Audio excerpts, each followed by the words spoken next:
Thanks రా రే. ఇంకా ఎక్కువ అరిస్తే మాత్రం ఖచ్చితంగా అనుకుంటారు. అరే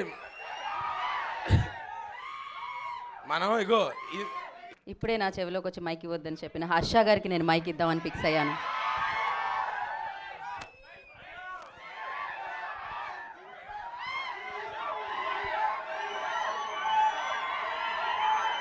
అరే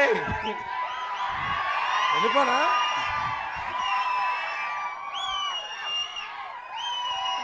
అరే పెయిడ్ పబ్లిసిటీ అనుకుంటారా రే? అరే ఓకే థ్యాంక్ యూ థ్యాంక్స్ రా రే. ఇంకా ఎక్కువ అరిస్తే మాత్రం ఖచ్చితంగా అనుకుంటారు. అరే మనం ఇగో ఇంతే ఇగో ఫస్ట్గా ముందుగా ఇక్కడికి వచ్చిన మీడియా వాళ్ళందరికీ చాలా థ్యాంక్ యూ.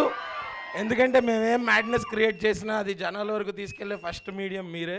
సో నేను చాలాసార్లు చెప్పాను, ముందు కూడా చాలాసార్లు చెప్తాను. Thank you. అండ్ అరే ఇదే ఎనర్జీ 17th థియేటర్ల దగ్గర లేకపోవాలి, అప్పుడు చెప్తా. అంటే కాదు ఇదేంటి మ్యాజికల్ లవ్ స్టోరీ అనుకున్నారా? చాలా రాడికల్ లవ్ స్టోరీ. అర్థం కావట్లా మీకు? ఏం ట్రైలర్కి ఎలాగ అయిపోతున్నారు, సినిమాలో ఇంకా చాలా ఉన్నాయి. మరి రాధికల్ అంటే ఇప్పుడు చూడు, ఇద్దరు పౌరుల పంచాయతీ సిద్ధు అన్న ఇస్ లవ్ స్టోరీ. అంతకన్నా బెటర్ కాంబినేషన్ చూపిస్తే లైఫ్ టైం సెటిల్మెంట్ ఎవరికైనా సరే. సో ఇంకా చాలా మాట్లాడుకుందాం, మనకి ఇంకా చాలా ఈవెంట్స్ ఉన్నాయి, అక్కడ మాట్లాడుకుందాం. బట్ ఫర్ నౌ మీకు ట్రైలర్ నచ్చిందా? ఖచ్చితంగా October 17th నేను అటెండెన్స్ వేస్తాను థియేటర్ బయట నుంచి. ఇక్కడికి వచ్చిన వాళ్ళు ఒక్కళ్ళన్నా మిస్ అయితే అప్పుడు చెప్తాను. Okay thank you. స్పీచ్తో పాటు ఒక వార్నింగ్ కూడా ఇచ్చారు ఆయన.